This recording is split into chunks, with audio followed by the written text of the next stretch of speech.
তো চলুন আজকের ঘটনাটি শুরু করি। সেদিন ছিল শনিবার। সকালে বারান্দায় দাঁড়িয়ে পরিষ্কার আকাশের দিকে তাকিয়েছিলাম। সকালের আকাশের সৌন্দর্য অন্য সময় থেকে একেবারেই আলাদা। এমন সময় মায়ের ডাক শুনতে পেলাম। সকালে নাস্তার জন্য ডাকছেন। নাস্তা শেষ করে স্কুলে যাওয়ার জন্য তৈরি হতে আমি আমার রুমে প্রবেশ করলাম। এমন সময় আমার মোবাইলটি বেজে উঠল। দেখি আমার টিউশন স্যার ফোন দিয়েছে।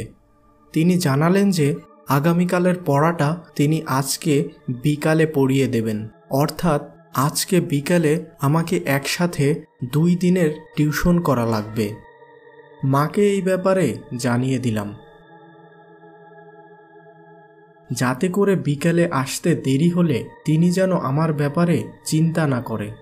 এদিকে আমার বান্ধবীটি আমাদের বাসায় চলে এসেছে। আমরা প্রতিদিন একসাথে স্কুলে যাই। ওই দিনও আমরা একসাথে আমার সাইকেলে করে স্কুলে গেলাম। স্কুলে সেদিন 7 পিরিয়ড ছিল। ছুটি হতে হতে বিকেল 5টা হয়ে গেল। তারপর আমি আর আমার বান্ধবী পূজা একসাথে টিউশনের জন্য রওনা দিলাম।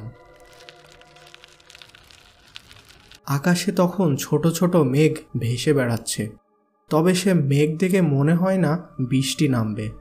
টিউশন যখন শেষ হলো তখন ঘড়িতে সময় 6:30।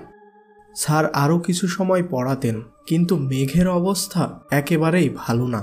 বাহিরে এসে দেখি আকাশ পুরো ঘন কালো মেঘে ছেয়ে গেছে। আমি আর পূজা তখন দ্রুত বাসার উদ্দেশ্যে রওনা দিলাম। আমি বেশ দ্রুত সাইকেল চালাতে লাগলাম। কিছু দূর যেতেই সাইকেলের চেন পড়ে গেল। ওহ, কি যে অবস্থা! চারিদিক শুধু কালো আর কালো।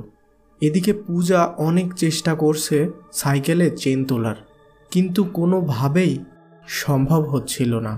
হঠাৎ পেছন থেকে একটি কণ্ঠ ভেসে আসলো। কি হয়েছে বাছা? সাইকেলের চেইন লাগছে না বুঝি? কণ্ঠ শুনে মনে হয় যেন বহু দূর থেকে কথাগুলি ভেসে আসছে। তারা দুইজনই পেছনে তাকিয়ে দেখে একজন বৃদ্ধা মহিলা তাদের সামনে দাঁড়িয়ে আছে।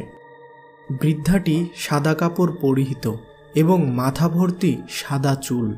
চারিদিক তখন অন্ধকার, বৃষ্টি নামবে নামবে ভাব। আর এর ভিতর এই বৃদ্ধা কোথা থেকে এলো? আশেপাশে তেমন কোনো বাড়িঘরও নেই, একেবারে জনমানব শূন্য স্থান। দুইজনই মনে মনে বেশ ভয় পেয়ে গেল, কিন্তু ওই বৃদ্ধাটিকে তা বুঝতে দিল না।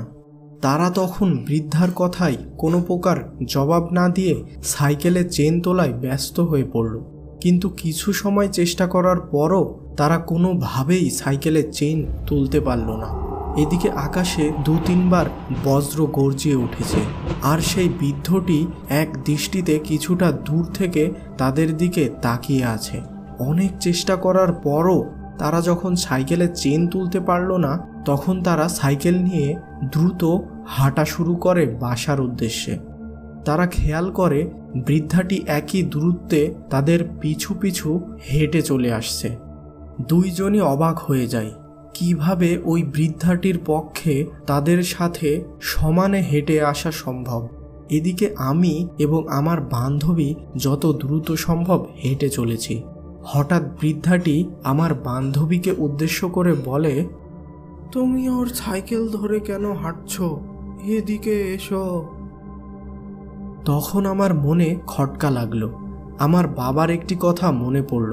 তিনি বলেছিলেন যে ভূত প্রেত কখনো লোহার আশেপাশে আসতে পারে না, কারণ তারা লোহাকে ভয় পায়। তখন আমি আমার বান্ধবীকে ইশারার মাধ্যমে জানিয়ে দেই যে সে যেন কোনোভাবেই এই সাইকেল ছেড়ে না যায়। এদিকে হাঁটতে হাঁটতে আমরা প্রায় আমাদের পাড়ার কাছে চলে এসেছি। হঠাৎ দেখি বৃদ্ধাটি আমাদের পিছনে আর নেই। রাস্তাটি বেশ সোজা চলে গেছে এবং আশেপাশে বাসা বাড়িও নেই, যার ফলে বৃদ্ধাটি যদি ফেরত যায় তাহলে তাকে এই রাস্তায় অবশ্যই দেখা যাবে।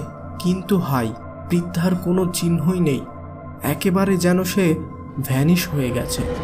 এদিকে খেয়াল করি আমরা আমাদের পাড়ার প্রবেশপথের কালী মন্দিরের সামনে দাঁড়িয়ে আছি। তখন আমার ব্যাপারটা সম্পূর্ণ পরিষ্কার হয়ে যায়। তখন আমরা দ্রুত যে যার বাসায় চলে যাই।